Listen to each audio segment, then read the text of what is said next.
bonsoir à tous. Et bien aujourd'hui c'est une journée spéciale puisque nous avons des joueurs de l'extrême qui sont venus nous rencontrer. On va voir ensemble ce qui se passe.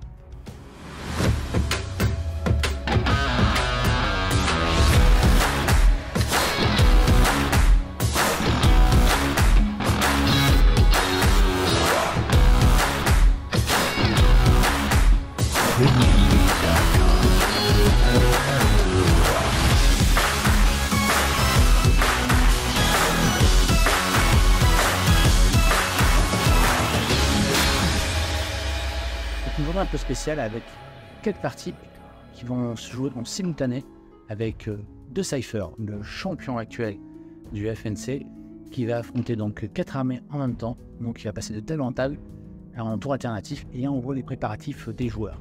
Donc on va voir ce qui se passe et on va voir les joueurs en question. Donc là on voit Vikings par de faire chacun leur tour, on va installer les corps et faire le déploiement, et après Corentin va les jouer, les affronter un par un. On va voir quels sont ses adversaires. Marc va jouer avec ses Baratheon.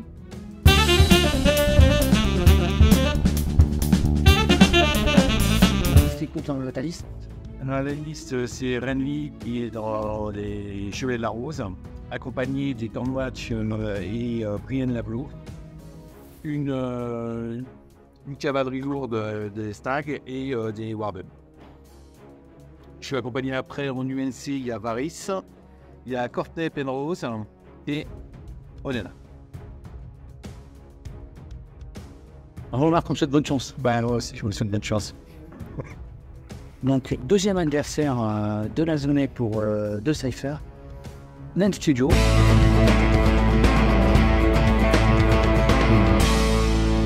Donc, qui va jouer Lannister.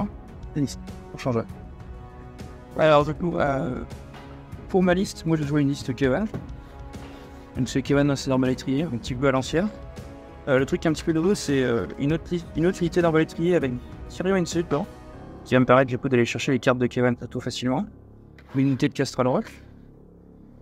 Et des Fellow pour compléter mes points, puisque du coup je vais jouer Tywin.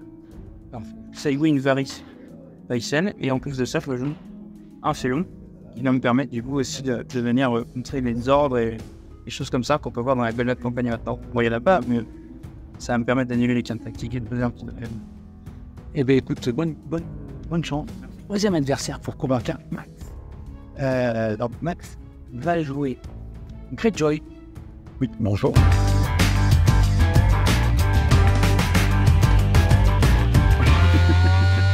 Donc il va y avoir 4 unités combattantes, les 3 UNC. Il va y avoir d'un côté les trappeurs avec Asha et Karl qui va pouvoir essayer de tuer un peu d'attachement si besoin. Il va y avoir des faucheurs avec Euron qui sera là en tant que général, tant qu'à faire tenter d'annuler les pouvoirs des autres. Il va y avoir un archer avec Baylor pour augmenter le nombre de dés.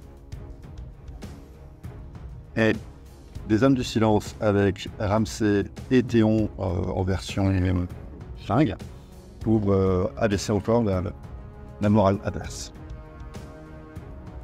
3 UNC, le classique chez les Greyjoy, Balon, Roderick et un troisième, Roosevelt. Merci Max. Et enfin, le dernier adversaire, ça sera Nostromo. On va voir ce qu'il joue. Il va jouer Nightwatch. Exactement.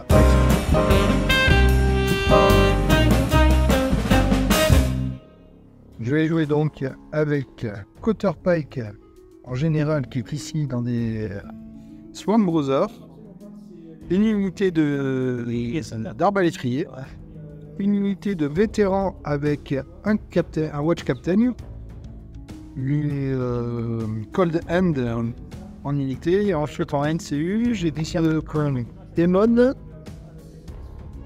Bowman March et Sir Dennis Lannister. Ouais, merci Nostromo et bonne chance à toi. Et donc maintenant nous allons voir notre champion, Corentin de Cypher. Corentin, tu vois avec le trophée du FNC.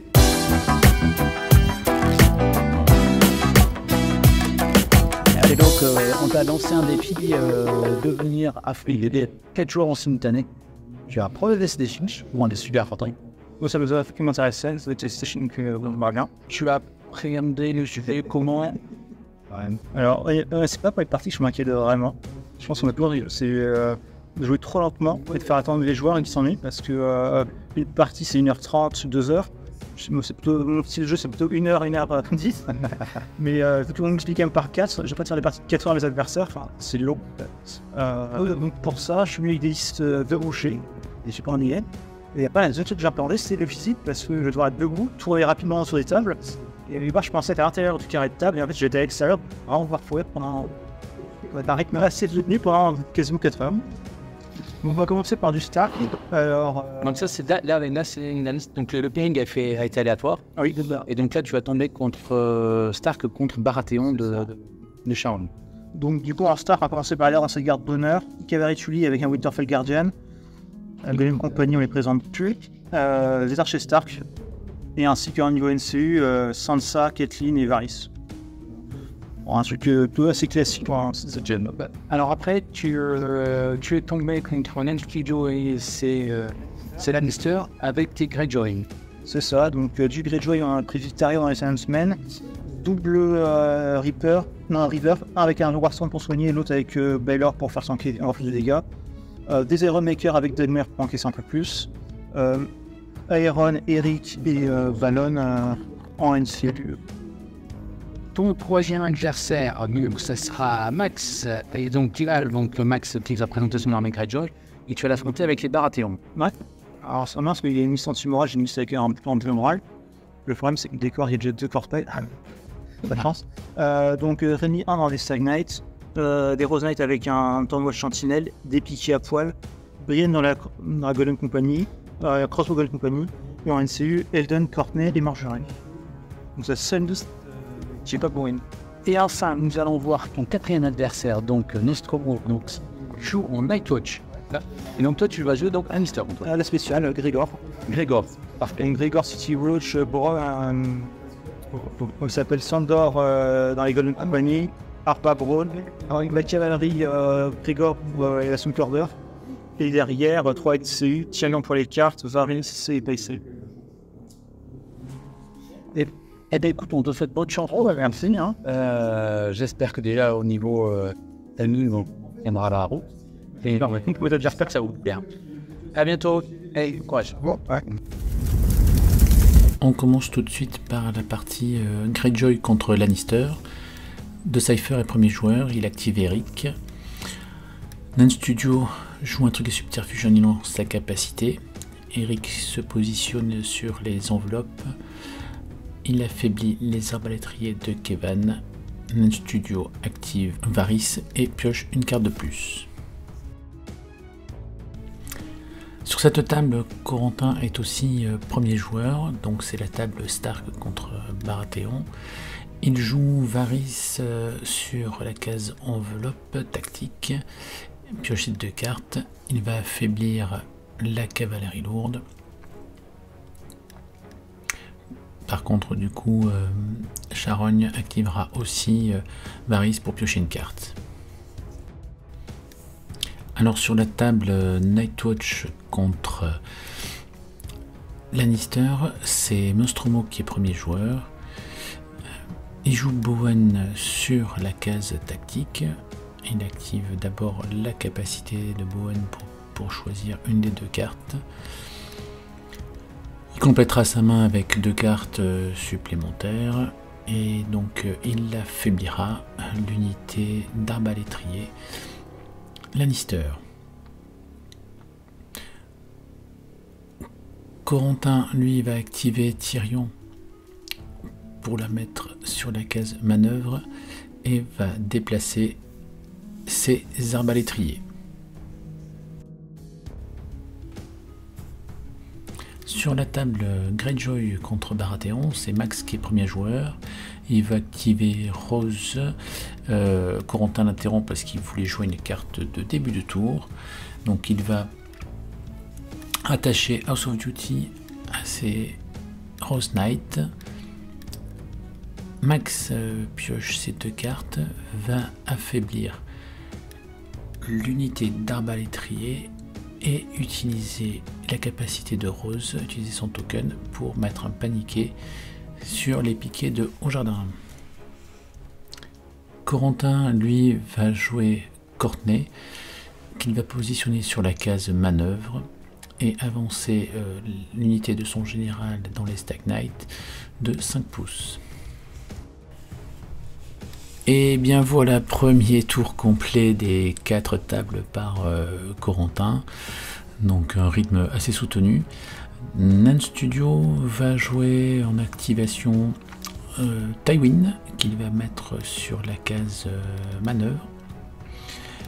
Il va avancer son unité d'arbalétrier de 5 afin d'être un peu plus en position de tir. Corentin, lui, va activer Ballon sur la case couronne et demander à faire un test de panique sur Kevan, et le test est réussi.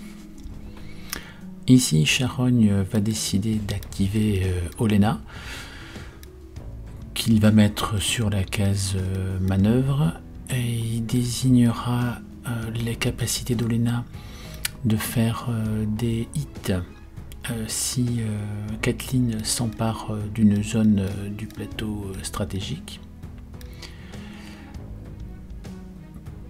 Pour l'effet de la zone de la manœuvre, donc Sharon décide d'avancer ses Rose Knight. À ce moment-là, De Cypher active Kathleen et se pose sur la case richesse.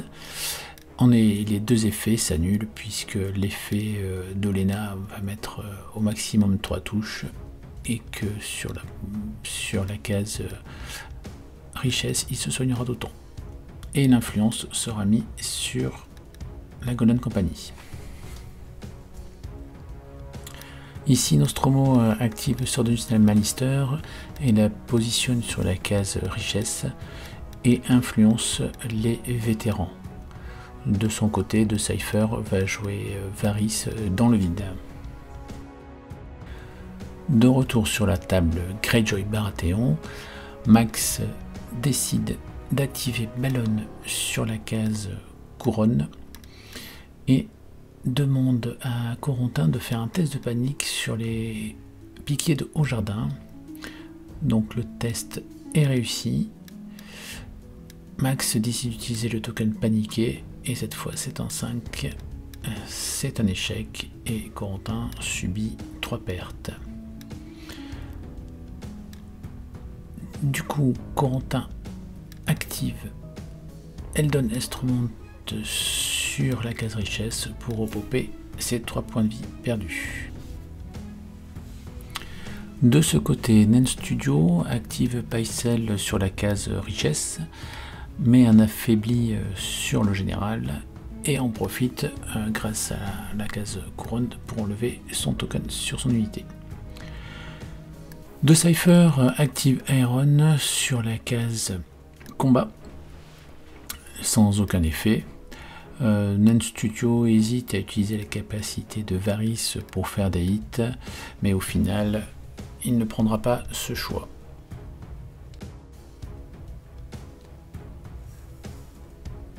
Charogne décide d'activer Varys et de ne rien faire avec lui pour pas perdre d'activation. En face, De Cypher fait une marche avec sa Golden Company Swordsman de 10.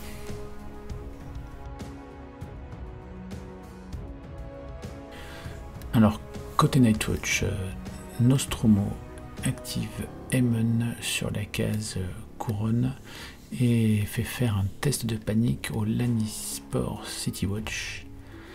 Un test qui est largement raté et en plus qui fait subir 3 pertes.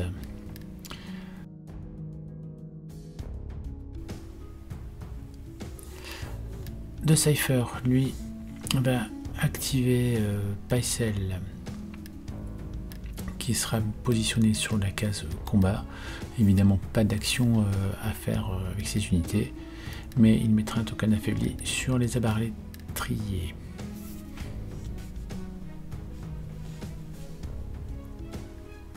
Max a l'opportunité de faire perdre une activation à Corentin. Il ne s'en prive pas, donc il joue son dernier NCU sur la case combat sans aucun effet. Derrière, Corentin active ses Stag Knight avec son général pour une marche avec un léger pivot.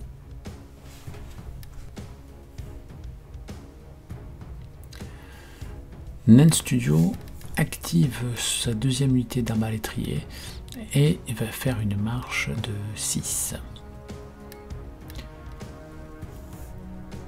Deux Cypher décident d'activer ses Iron Maker et de marcher le plus loin possible tout en étant hors de portée d'une attaque de tir des arbalétriers. Donc la portée de tir des arbalétriers est à long range, donc 12 plus le shift de 2. Donc voilà, les quelques mesures vont être prises entre les deux joueurs pour que Corentin se mette hors de portée potentielle d'une action de tir.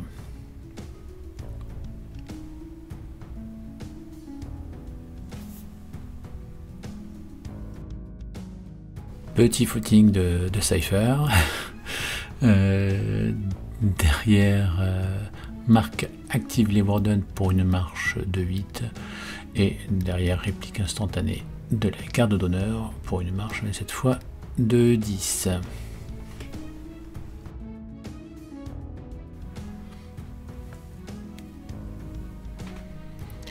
Côté garde de nuit, Nostromo décide de jouer la carte And Now His Watch is Ended, qu'il va attacher à ses arbalétriers.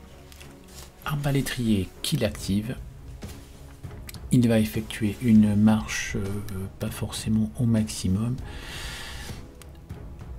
qui le rapproche de l'autre unité de tir adverse, arbalétrier. Ces deux unités sont séparées par une forêt, je rappelle, qui bloque les lignes de tir. Mais je pense que sur le côté, il peut y avoir une petite vue. Derrière, Corentin active sa Golden Company Swordsman, avec lesquels il va faire une marche de 10.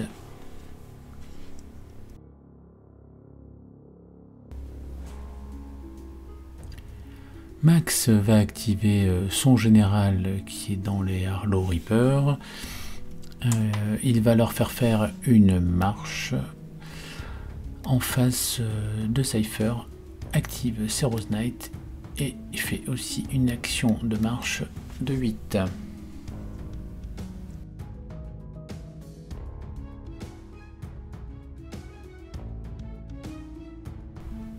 Nance Studio va activer ses pourfellots et les va faire une marche de 8. L'idée pour lui étant d'être à plus de 10 de l'unité d'Iron Maker.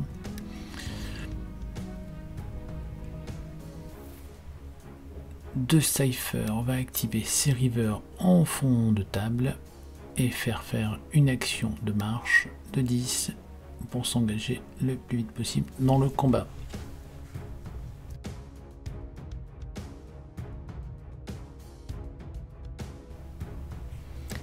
Ici, on va voir un petit changement d'orientation des Rose Knight. Donc Max leur fait faire une petite manœuvre, les faisant retourner vers le centre. En face, Corentin avance presque du maximum de ses archers. Il se rend compte qu'il est largement à portée, donc il va reculer un petit peu sa marche. Et là, il est en position de tir sur 2 unités, ce qui est une très bonne position.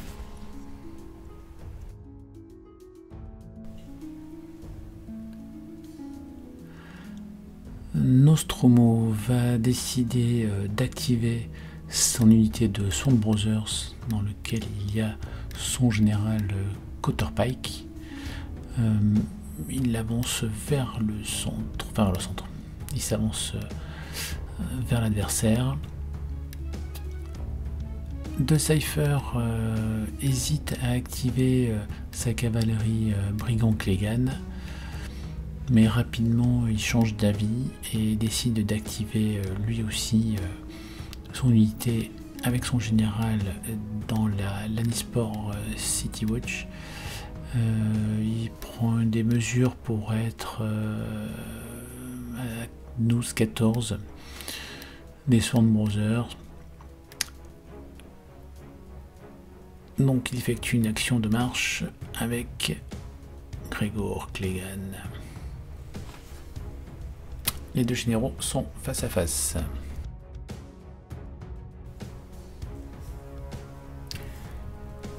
Ici, Max hésite à déplacer ses Silencemen plus vers le centre de la table, mais au final, il va revenir un petit peu sur cette position et se remettre quasiment à sa position initiale avec un léger pivot vers une orientation vers les Stag-Knights.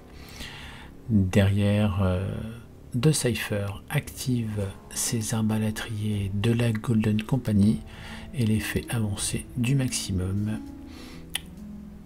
de leur capacité de mouvement.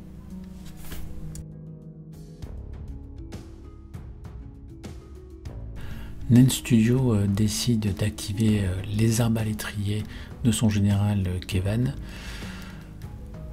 Donc il vérifie la portée de tir sur les Iron Maker, pas de souci. Corentin lui active l'unité de Victarion qui fait une marche de 12, le propulsant quasiment au centre de la table et devenant une menace assez importante. Marc a eu un choix à faire, il active son dernier NCU pour le mettre sur la case combat afin de ne pas prendre de tir des archers. Du coup, bon, il sait très bien qu'il va se prendre un test de panique lors de l'activation du NCU, ce que fait De Cypher, donc test sur les Warden qui ont moins 1 pour la couronne, moins 1 pour tas de cadavres, mais plus 1 grâce à Renly qui a short range, et le test est réussi.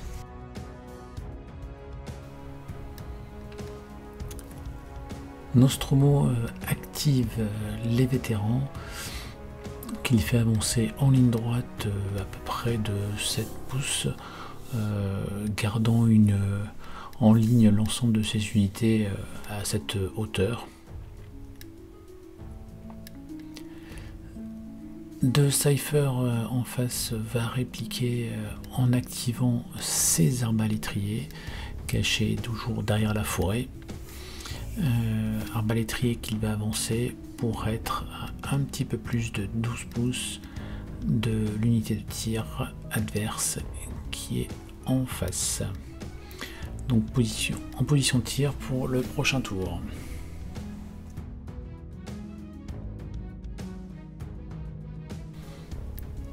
Max reste vraiment dans une position extrêmement défensive. Il n'avance pas plus que cela ses trappeurs et les réoriente aussi vers le fond de la table. Vraiment prêt à encaisser l'assaut que vont mener les Baratheons. Derrière, Corentin, lui, va propulser en ligne droite avec une marche de 10 ses piquets de Haut Jardin, se rapprochant le plus possible de l'objectif en bas de la table. Dernière activation pour les Lannister, la cavalerie.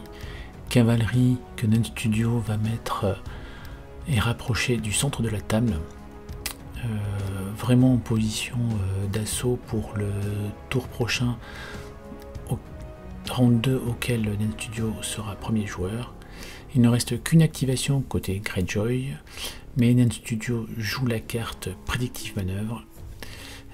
Corentin donc abandonne son activation pour ne pas subir la carte.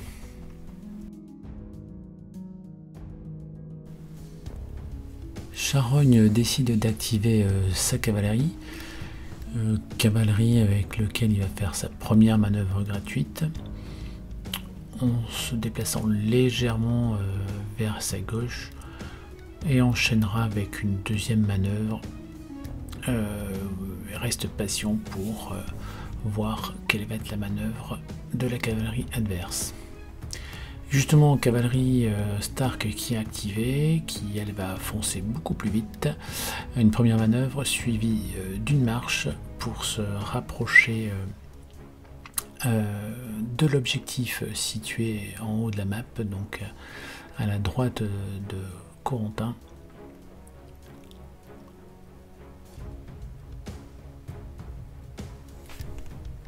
À suivre.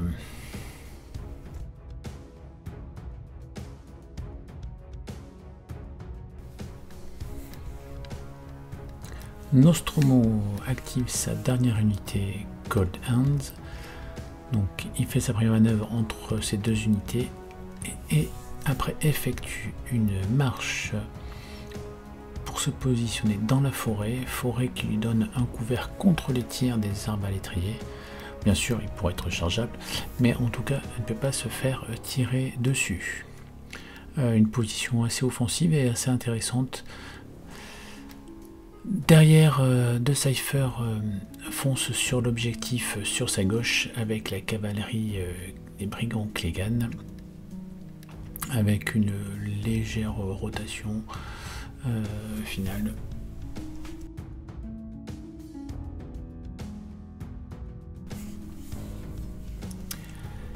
Et donc là, c'est la dernière activation côté Greyjoy de Max. Il avance ses archers pour être à portée de tir des piquets sans faire de shift. En tout cas vers l'avant, il peut faire un shift sur le côté et empêcher la forêt de bloquer ligne de vue. Et donc nous voilà donc à la fin du round 1. C'est ça. Le score est de 0-0. Et c'est Corentin qui sera premier joueur pour ce round 2. En début de tour, Corentin va jouer le deuxième House of Duty qui va attacher ses Stag Knight. Il va jouer Eldon Estrom sur la case épée et faire la capacité d'Eldon pour piocher des cartes supplémentaires.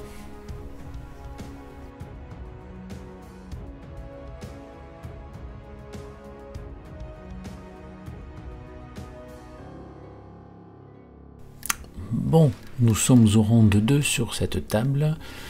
C'est Nen Studio qui a l'initiative, contrairement à ce que l'on peut voir sur la caméra. Il décide de faire l'ordre de Tyrion Battle Plan pour défausser 2 cartes et récupérer une carte de son général qui va être Predictive Manœuvre. Évidemment, on n'est pas censé être au courant, et encore moins de Cypher. Cette carte va lui permettre de ne pas être obligé d'activer sa cavalerie. On verra par la suite. Donc là, il va jouer Pycelle sur la case combat.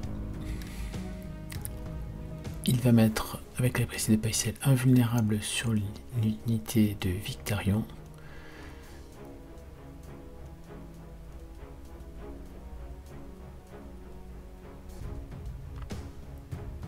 Et il continue par un tir avec ses arbalétriers de Kevan. Donc il ne fait que 3 touches, pas de relance car à plus de short range. Bon, 3 morts. Le test de panique qui s'ensuit va être réussi, ce qui permet à Corentin de gagner un point de vie. C'est au tour de Cypher d'activer, mais Nen Studio va jouer sa carte Predictive Manœuvre qui vient de piocher, empêchant Corentin, désignant l'unité de Victarion et de Eric. Du coup, Corentin joue Héron et il le positionne sur la case couronne. Il va influencer Silenceman pour résister un petit peu et demande de faire un test de panique à la cavalerie Lannister. Test qui est raté et qui fait 3 pertes. Nous voilà sur la table Baratheon contre Stark. Dernière activation pour ce round. Mark avance et tourne watch entre sa cavalerie et ses Rose Knights. Et ceci met fin au round 1. Round 1 qui se termine sur le score de 0-0. Rien de surprenant.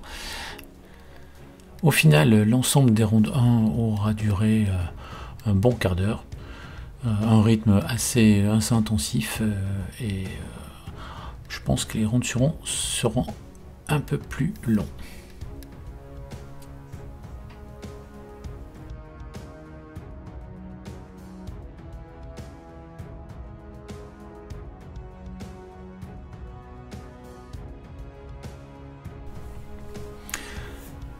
Donc ici on passe à la phase de clean-up du round 1 de la table Nightwatch contre Lannister. Round qui se termine au score de 0-0. Donc la main est à Corentin. Corentin donc va décider de jouer Pycelle sur la case combat. Il va mettre un vulnérable sur les arbalétriers Nightwatch.